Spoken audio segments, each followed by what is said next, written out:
guys, it's Megan and welcome back to Tuesdays on the Crew.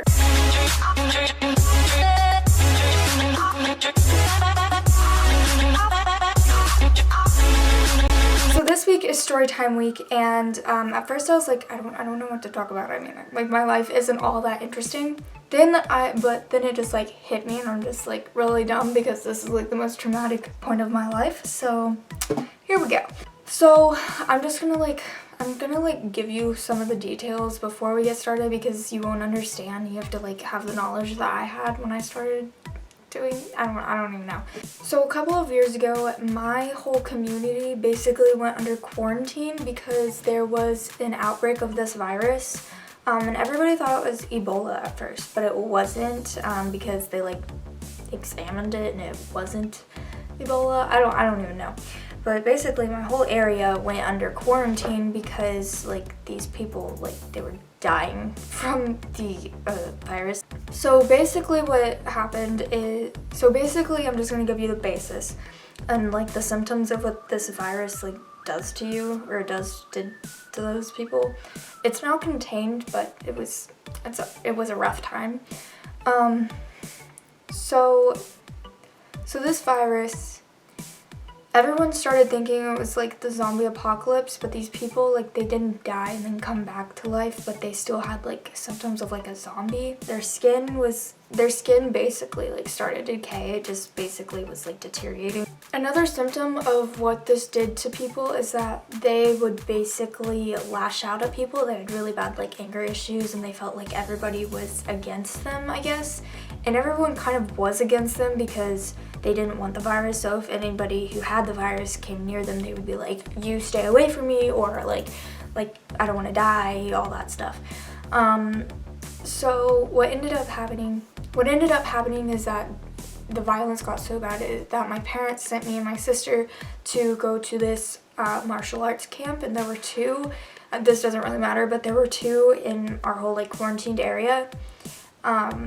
Everyone called it the district, but there were two in this whole quarantined area, and everyone went to this other one. There wasn't really like a name for anyone. There was just like the north side and the south side, I guess. And everyone really went to the north side, but my parents decided to send me and my sister to the south side for some reason. And everyone was kind of like depressed. They were just like the same thing every day. Nobody really did anything except we just like sat there and like hung out with each other. I mean, it was kind of boring, and it was really sad because there were people dying all around us, but we couldn't really do anything about it because we didn't know anything about the virus, and we couldn't be near the patients who had it. So these people at the really big house, I'll just call it the mansion, I guess, they decided to throw a party to lift everyone's spirits. And there's supposed to be this like really cute guy there, and he seemed to be like more interested in my sister, but he had a friend. That's really cute. I'm just gonna look up random names just for like privacy reasons. So I'm gonna say that Michael is the guy who liked my sister, and then I'll say like Nick is the one who I liked. So basically Michael took more interest in my sister than like anybody else. I don't know. And so they hit it off pretty well. They were like completely perfect together. Nick just seemed really standoffish, and it just seemed like he didn't want to be at the party. He didn't really seem interested in me at all until somebody who had the virus showed up at the party, and my sister and I were able to contain the situation. And when it was contained, I don't know, like he started to like kind of show interest in me just because I was able to handle the situation, which already made me kind of mad. But my sister was invited to lunch with him and with Michael and his family. But on her way there, she got mixed up with people who had the virus. Once she got there, she started getting like really sick because it was raining. So she stayed there for a couple hours. I went over there, and Nick happened to be there just like hanging out at their house. I think he was staying with him. He was actually staying with Michael's family. So I ended up going over to the house to see if she was okay because my parents were busy. So my sister got sick from it raining, and this made me so mad. But Nick basically was trying to convince everyone that she had the virus and that she needed to, like, go. I took it upon myself to make sure that everyone knew that that wasn't true. I was going to protect her, and I was going to protect her because, like, you do realize that she could die if she actually had the virus. And she ended up not having the virus, if y'all are good with that.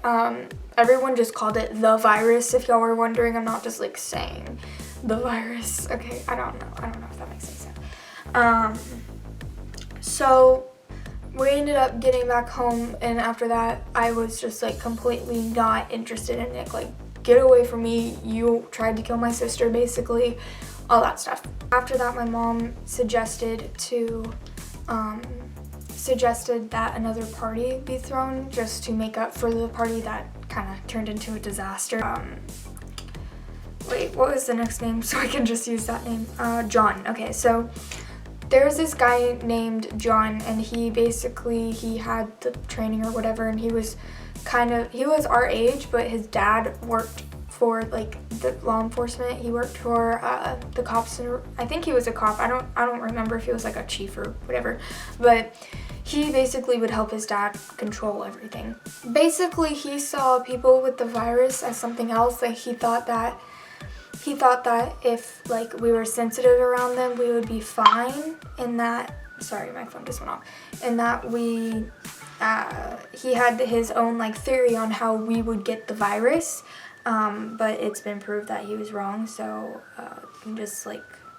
so everyone kind of thought he was a nutcase after he started telling everyone that, and it turns out that him and Nick knew each other, and they grew up with each other.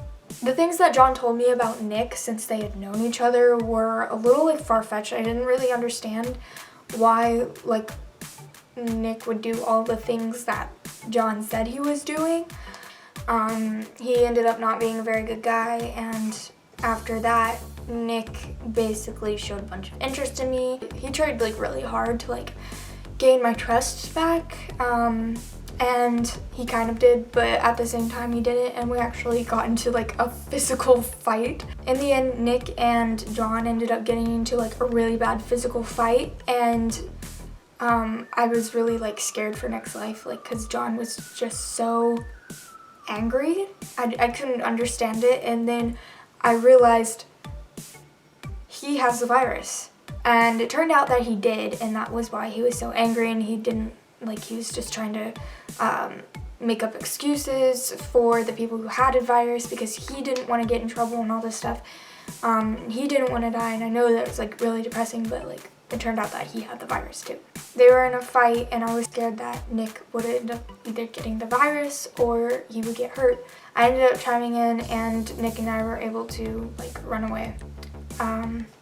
I didn't mention this before, and I don't know why, but this fight happened outside of our quarantine area, and so, like, I had gone with Nick to go, like, help him. We basically were just trying our hardest to get back into the quarantine area so that we didn't get the virus, or that John couldn't get back into the quarantine at all, because they didn't notice. They completely missed the fact that he had the virus, and he was, like, helping the police force and all this stuff. Like, it's such, like, a messed up situation. So we ended up making it back over to the quarantine, like, just in time before John, like, tried getting in, and he didn't get in. So yeah, and then I mean, life went on as normal, but, like, I felt like that was just a really traumatic area. The virus ended up being contained. Nobody really talked about it again. This only lasted, like, in the span of 3 weeks. It was just a really traumatic time for me and everyone around me, and yeah. So this is the end of this video. If by now you have caught on that this is the storyline to Pride and Prejudice and Zombies, then make sure to give this video a big thumbs up and comment down below at which point you figured it out, or if you never figured it out, then go watch the movie because you'll love it. Also, make sure to hit that subscribe button down below to subscribe to the crew, and make sure to watch everyone's videos from this week. Also, I just made a new gaming channel, so if you want to go check that out, it's down below. I only have one video up so far, but yeah.